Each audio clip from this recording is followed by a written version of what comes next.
Welcome to Pandey coaching centre. Pandey coaching centre আমি তুষার পান্ডে তোমাদের স্বাগত জানাই। তো টপ 5 সিরিজের যে ক্লাস, আজকে ক্লাস নাম্বার 5। ওকে, তোমরা এর আগে 4টে ক্লাস আমি করিয়েছি, যারা দেখোনি সেই ক্লাসগুলো দেখে নেবে, কারণ প্রত্যেকটা ক্লাসে খুব গুরুত্বপূর্ণ অঙ্ক আমি করিয়েছি এবং যেগুলো পরীক্ষার জন্য দারুণভাবে তোমাদের হেল্প হবে। ওকে, তো তোমাদের আরেকটা কথা আমি বলি যে আমাদের coaching centre Pandey competitive coaching centre, এটা অশোকনগর, উত্তর 24 পরগনা জেলা। ওকে, আমাদের আবাসিক কোচিং সেন্টার রয়েছে এখানে, থাকা খাওয়া সব ব্যবস্থা রয়েছে।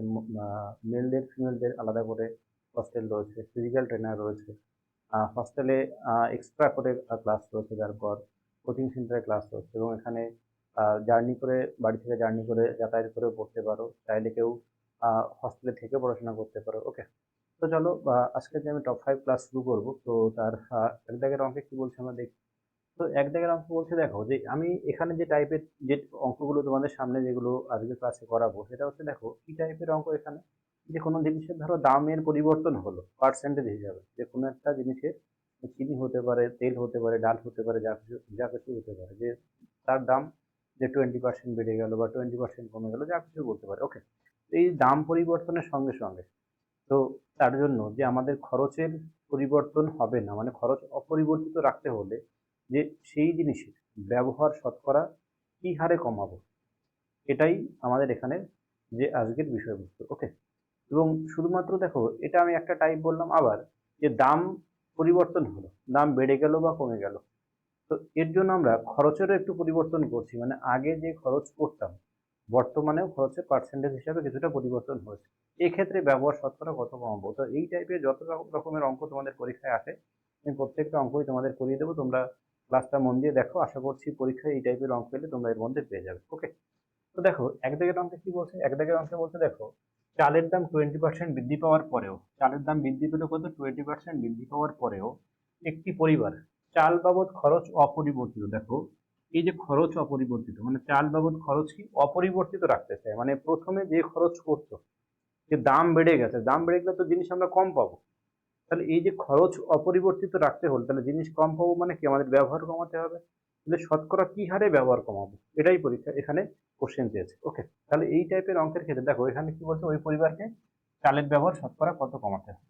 তাহলে আমরা এই টাইপের অঙ্কের ক্ষেত্রে সবসময় প্রথম খরচ, মানে চাল বাবদ হোক, চিনি বাবদ, ডাল যাই বলুক না কেন, যে প্রথম খরচ সবসময় আমরা 100 ধরে করবো। তাহলে আমরা ধরলাম প্রথম খরচ কত, 100। কেন, কারণ পার্সেন্টেজ হিসাবে দিয়েছে সেজন্য আমরা বলছি। তাহলে প্রথম খরচ আমরা কি ধরলাম, 100 টাকা ধরলাম। ওকে, তাহলে দাম বৃদ্ধি পেল কত, দাম বেড়ে হলো কত,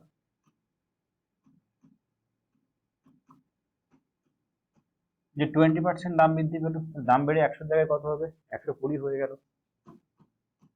দেখো এবার দাম বেড়েছে ঠিকই, খরচের তো কোনো পরিবর্তন করবে না, মানে আগের খরচে রাখতে হবে। তো তার জন্য কি হবে, যে কনজাম্পশন বা ব্যবহার কমাতে হবে। তাহলে আমরা কিভাবে কমাবো, এই যে 120 রেসপেক্টে 100তে চলে আসবে। তাহলে ব্যবহার কত কমাতে হচ্ছে, এখানে 20 কমাতে হচ্ছে। দেখো 20 কমাতে হচ্ছে, কিসের রেসপেক্টে, 120 রেসপেক্টে কমাচ্ছি আমরা। এবার প্রশ্নে কি চেয়েছে, শতকরা কত কমাতে হবে। শতকরা কত কমাতে হবে, তাহলে আমরা 20 কমাচ্ছি 120 রেসপেক্টে, শতকরা মানে কত, ইন্টু 100%। ওকে, ইন্টু কত, 100%। এটাকে ক্যালকুলেশন করবো এখান থেকে। দেখো এটা কাটলে কত হয়, 6, 2 দিয়ে কাটলে 3, এখানে কত হয় 50। তাহলে যদি আমরা ভাগ করে দিই এটাকে, তাহলে 16/2/3%। তাহলে আমরা বলতে পারছি যে 16/2/3% ব্যবহার কমাতে হবে। দেখো এখানে তোমাকে আরেকটা ভাবে কোশ্চেন করতে পারতো, যে তোমাকে যদি কোশ্চেন করে এরকম ভাবে হতো যে কোনো একটা পরিবার যেখানে পার্সেন্টেজ হিসাবে উত্তর চেয়েছে যে ব্যবহার শতকরা কত কমাতে কমাতে হবে, কিন্তু এখানে যদি এরকম ভাবে কোশ্চেন করতো যে যদি পূর্বে কোনো একটা পরিবার, যে 24 কেজি চাল ব্যবহার করত, এটা বললাম। আমি কি বললাম, যে পূর্বে কোনো একটা পরিবার, মানে দাম কমা বা বাড়ার আগে একটা পরিবার কত, 24 কেজি চাল ব্যবহার করতো। তাহলে বর্তমানে কত কেজি চাল ব্যবহার করবে, মানে ওই একই দাম, মানে একই দাম খরচ অপরিবর্তিত রাখতে চাইলে যে বর্তমানে কত কেজি চাল তাদের ব্যবহার করতে হবে। তাহলে আমাদের এখানে দেখো পার্সেন্টেজ হারে এখন থেকে আমরা কত জানি, 16/2/3%। তাহলে এর ফ্র্যাকশনাল ভ্যালু আমরা কি জানি, 1/6, মানে 6-এর জায়গায় এখন 1 কমে গেল, মানে 5 হলো। তখন আমরা এখান থেকে একবারে কি করবো, তখন যে 24 ইন্টু কত 1/6, 5/6 মানে একবারে বের করে দিচ্ছি আমরা 4 মানে কত 20। দেখো যদি আমরা এখানে যে পরিমাণ যদি বের করতে চাই, তাহলে পরিমাণ পার্সেন্টেজ হিসাবে আমরা পাচ্ছি এখান থেকে যে 16.2/3% ব্যবহার কমাতে হবে। এবার সেটা যদি এক্সাক্ট মান বলে দেয় যে পূর্বে যে দাম কমার আগে কোনো একটা পরিবার 24 কেজি চাল ব্যবহার করলে বর্তমানে ওই পরিবার কত কেজি চাল ব্যবহার করে, তাহলে এই 24-এর কত পার্সেন্ট কমাবো আমরা, এত পার্সেন্ট কমাবো। এত পার্সেন্ট কমানো মানে কি, যে 6-এর মধ্যে 1 কমানো। ওকে, তাহলে 1 কমালে কত হবে, 6 থেকে 1 কমালে 5 হবে। এই জন্য আমরা লিখবো 24 × 5/6। তাহলে এখান থেকে দেখো আমরা উত্তর পেয়ে যাবো তখন 20 কেজি। তো এই টাইপের ওখান থেকে চেঞ্জ করে এরকম ভাবে কোশ্চেন করতে পারে। তো দুটোই ভালো করে জেনে নেবে, ভেরি ইম্পর্টেন্ট অঙ্ক। ওকে, তো চলো নেক্সট অঙ্কটা দেখি আমরা। দেখো 2 দাগে কি বলছে, চিনির মূল্য 25% বৃদ্ধি পেয়েছে। তাহলে কি হলো, চিনির মূল্য কত 25% বৃদ্ধি পেয়েছে, বেশ ভালো কথা। এরপরে কি বলছে, এর ফলে একটি পরিবারের চিনি বাবদ খরচও পূর্বের তুলনায় 5% বেড়ে গেছে। তাহলে পূর্বের তুলনায় 5% কি বেড়ে গেছে। ওকে, তাহলে ভালো করে খেয়াল করো, আগের অঙ্কটা কি ছিল, আগের অঙ্কে ছিল যে দাম বাড়ার সঙ্গে সঙ্গে আমরা কি করলাম, যে খরচ অপরিবর্তিত রাখলাম, সেক্ষেত্রে ব্যবহার কি হারে কমিয়েছে। এবার দেখো খরচেরও কিন্তু খরচ অপরিবর্তিত নয়, এবার এখানে খরচ অপরিবর্তিত না থেকে খরচের পরিমাণটাও একটু বাড়িয়ে দিয়েছে বা চেঞ্জ করেছে, আলটিমেট কথা হচ্ছে সেটা। তাহলে আমরা এখান থেকে ঠিক আগের মতোই যে প্রথম খরচ আমরা কত ধরবো, 100 ধরবো। প্রথম খরচ কত 100। ওকে, তাহলে এবার দাম বেড়েছে কত 25% বৃদ্ধি পেয়েছে। তাহলে আমরা এখান থেকে বলতে পারি দাম বেড়ে হলো কত 125 হলো।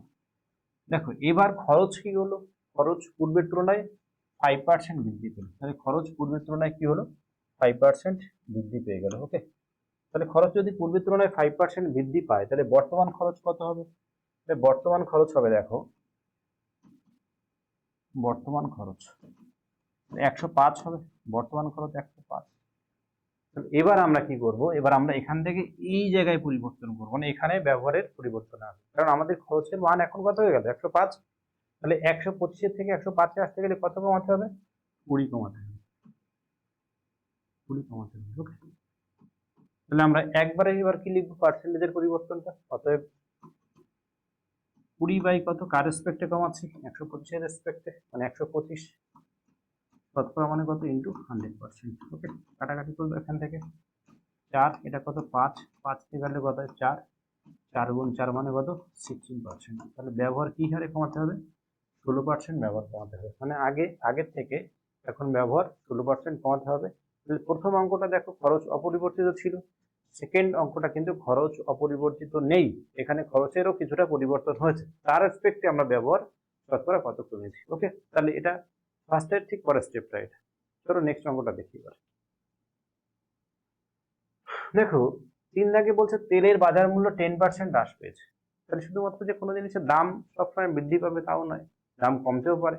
এখান থেকে কি বললো, তেলের বাজার মূল্য 10% হ্রাস পেয়েছে, 10% হ্রাস। ওকে, কিন্তু একটি পরিবার তেলের জন্য খরচের কোনো পরিবর্তন করতে চায় না। দেখো 10% দাম কমে গেছে, কিন্তু আগে যে খরচ করতো এখন সে একই খরচ করবে। তার মানে কি, যে জিনিস এবার বেশি পাবে। আগে দাম বেড়ে গেছিল জন্য জিনিস কম পেত, মানে এই জন্য কনজাম্পশন কমিয়েছিল। এবার কি, যে দাম কমে গেছে খরচ অপরিবর্তিত, মানে আগের থেকে বেশি পাবে। তাহলে আমরা একই রকম ভাবে দেখো প্রথম খরচ আমরা কত ধরবো, প্রথম খরচ আমরা সবসময় 100ই ধরবো আমরা। তাহলে এবার দাম কমে কি হলো, দাম কমে হলো 10% মানে কত 90 হলো। তাহলে এবার আমরা এখান থেকে কত বাড়াবো, আমরা ব্যবহার 10 বাড়াবো, 10 বাড়াবো, কত রেসপেক্টে বাড়াবো, এই 90-এর রেসপেক্টে বাড়াবো আমরা। অতএব একবারে লিখতে পারি কি আমরা 10 বাই কত 90 শতকরা মানে কত ইন্টু 100%। কাটাকাটি করে দাও, 11 পূর্ণ 1/9%। তাহলে আগের থেকে 11 পূর্ণ 1/9% তুমি জিনিস বেশি ব্যবহার করতে পারবে এই রেসপেক্টে। ওকে, মানে কনজাম্পশন বেড়ে গেল কত 11 পূর্ণ 1/9%।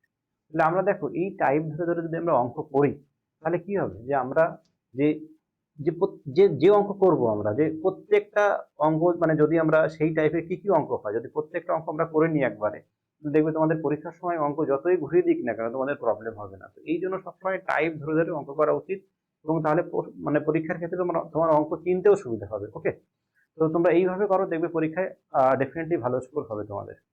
তো চলো পরের অঙ্কটা দেখি আবার। দেখো বলছে ময়দার মূল্য 10% বৃদ্ধি পেয়েছে। তাহলে ময়দার মূল্য যে 10% কি হলো, বৃদ্ধি পেল। তারপরে কি বলছে, তা সত্ত্বেও একটি পরিবার ময়দার জন্য খরচ পূর্বের তুলনায় 10% কমিয়ে দিয়েছে। তাহলে এবার দাম বেড়ে গেছে, তার সঙ্গে খরচেরও পরিবর্তন হয়েছে। তাহলে খরচ না বাড়িয়ে উল্টো আরো ভয় পেয়ে কমিয়ে দিয়েছে খরচ। ওকে, যেহেতু দাম বেড়ে গেছে এখন কম জিনিস খেতে হবে। তাহলে এবার প্রসেস কিন্তু সেম। তাহলে আমাদের দেখো সেই প্রথম খরচ কত, 100। তাহলে এবার দাম বৃদ্ধি পেয়ে কত হলো, 110 হলো, বৃদ্ধি পেয়ে হলো। তাহলে আমরা দাম যেহেতু 110% বেড়ে গেছে, তার জন্য যে পূর্বের তুলনায় খরচ কত 10% কমিয়ে দিল। তাহলে এখানে ভুল করে কিন্তু অনেকে এবি করে, এবি করলে কিন্তু এটা হবে না। মানে এবি মানে কি সাকসেসিভ মেথডে করে দেয়, তখন কিন্তু এটা হবে না। এখান থেকে দেখো এই যে বর্তমান খরচ, তাহলে খরচ কত হবে, 90 হবে। এটা কি হবে, বর্তমান খরচ। ওকে, বর্তমান খরচ। কারণ আগে যে খরচ পড়তো, যে দাম বেড়ে যাওয়ার ফলে দেখো খরচের পূর্বের তুলনায় খরচ কত 10% কমিয়ে দিয়েছে। তাহলে এবার দেখো এটার এই দুটোর মধ্যে ডিফারেন্স কত, 20। তাহলে 110-এ কত কমাতে হবে, 20 কমাতে হবে, 20 কমাতে হবে। ওকে, 20 কমাতে হবে 110। তাহলে শতকরা মানে কত, ইন্টু 100%। এবার তুমি যখন অঙ্কের প্রসেসটা শিখে যাবে তখন কিন্তু তুমি জাস্ট এক লাইনেই ক্যালকুলেশন করতে পারবে। তো তখন তুমি করতে পারবে যে 20 বাই কত, 110-এর রেসপেক্টে কমাচ্ছে, শতকরা মানে কত, ইন্টু 100%। ওকে, এত পার্সেন্ট কমাচ্ছে। তাহলে কাটাকাটি কত এখান থেকে, দেখো 200 বাই কত পাচ্ছি আমরা, 11 পাচ্ছি। তাহলে একবার যায় প্রথমে, থাকে 9, 90, 8 বার যায়, থাকে 2, 18 পূর্ণ 2/11% কি হলো, ব্যবহার কমাতে হবে যদি ওই খরচ বর্তমানে করে। তাহলে আমরা একটা জিনিস খেয়াল করেছো সবসময় কি, যে খরচের পরিবর্তন হলে বর্তমান খরচের রেসপেক্টে কিন্তু আমরা কমাচ্ছি, এটা খেয়াল করবে তোমরা। তো এই টাইপের অঙ্ক তোমাদের এখান থেকে আসতে পারে। দেখো ঠিক এই সেম রিলেটেড, মানে সেম টাইপ, শুধু ভাষার ভিন্নতা আছে। আরেকটা অঙ্ক তোমাদের আমি দিয়েছি। ওকে, তো চলো সেটা দেখবো আমরা এবার। দেখো বলছে একটি আয়তক্ষেত্রের দৈর্ঘ্য 40% বৃদ্ধি করা হয়েছে। কি হলো, একটি আয়তক্ষেত্রের দৈর্ঘ্য 40% বৃদ্ধি করা হলো। দৈর্ঘ্য 40% বৃদ্ধি করা হলো। ক্ষেত্রফল অপরিবর্তিত। এই যে ক্ষেত্রফল, একটা যে আয়তক্ষেত্রের যে দৈর্ঘ্য আর প্রস্থ দেওয়া থাকে, এই দৈর্ঘ্য আর প্রস্থের মধ্যে যে যদি একটা মান যদি অপরিবর্তিত থাকে, ঠিক আছে, একটা যদি বেড়ে যায়, আর যদি আমরা ক্ষেত্রফল অপরিবর্তিত রাখতে চাই, তাহলে বাকিটা শতকরা কি হারে কমাতে হবে বা বাড়াতে হবে। এই কোশ্চেন এলেই তখন ঠিক ওই চিনির ব্যবহারের মতো, যে খরচ অপরিবর্তিত আর এখানে ক্ষেত্রফল অপরিবর্তিত, সেম টাইপের। ওকে, তাহলে আমরা এখান থেকে সেই পার্সেন্টেজের নিরিখে আমরা প্রথমে 100 ধরবো। তাহলে যেহেতু এখানে 40% বেড়ে গেছে, তাহলে 40% বেড়ে যাওয়া মানে কত, 140। আমরা এর রেসপেক্টে কমাবো, কত কমাবো, 40 কমাবো। কিন্তু কমাবো কার রেসপেক্টে, 140-এর রেসপেক্টে। 40 বাই কত, 140, শতকরা মানে কত, ইন্টু 100%। ওকে, তাহলে এখানে ক্যালকুলেশন করে দাও। দেখো এখান থেকে ক্যালকুলেশন করলে আমরা 0 পেলাম, 7, এখানে কত 2, তার মানে পেলাম কত, 200 বাই কত, 7। ওকে, ভাগ করে দাও এটাকে, 7 দুগুণে 14, থাকে 6, 60, 7 8 56, 4 থাকে 7, এত পার্সেন্ট। তাহলে এত পার্সেন্ট কি হবে, এত পার্সেন্ট যে প্রস্থ শতকরা কি হবে, কমাতে হবে যদি ক্ষেত্রফল অপরিবর্তিত রাখতে হয়। দেখো সেম টাইপের অঙ্ক, শুধুমাত্র পরিমিতির একটা পার্টে ঢুকে গেল, ভাষার ভিন্নতা সেজন্য। ওকে, তাহলে আমরা এখান থেকে এই টাইপের অঙ্ক করতে পারি, এর বাইরে আশা করছি তোমাদের আসবে না। বাকিটা দ্রব্যের উপর, যেমন এক দাগের অঙ্কে আমি দেখিয়ে দিয়েছিলাম, ওইভাবে পার্সেন্টেজের পরিবর্তন না বললে দ্রব্যের টোটাল পরিবর্তনটা করতে পারে। তো তোমরা এই টাইপের অঙ্ক পরীক্ষায় খুব সুন্দর করে করে নেবে, দেখবে এখান থেকে প্রায় একটা অঙ্ক পরীক্ষায় আসে। এবং প্রিভিয়াস যে ইয়ারের যদি বিভিন্ন কোশ্চেন ঘাটো, তোমরা দেখবে যে এখান থেকে প্রায় বারে পরীক্ষা একটা থাকে। ওকে, তো চলো আজকের ক্লাসটা এই পর্যন্ত থাকলো। তোমরা টপ 5 যে আমি সিরিজ তোমাদের শুরু করেছি, তো এই সিরিজের সঙ্গে থাকো, তোমরা এখান থেকে অনেক বেনিফিট পাবে, এটা আমি কথা দিলাম। ওকে, চলো নেক্সট ক্লাসে আবার দেখা হবে।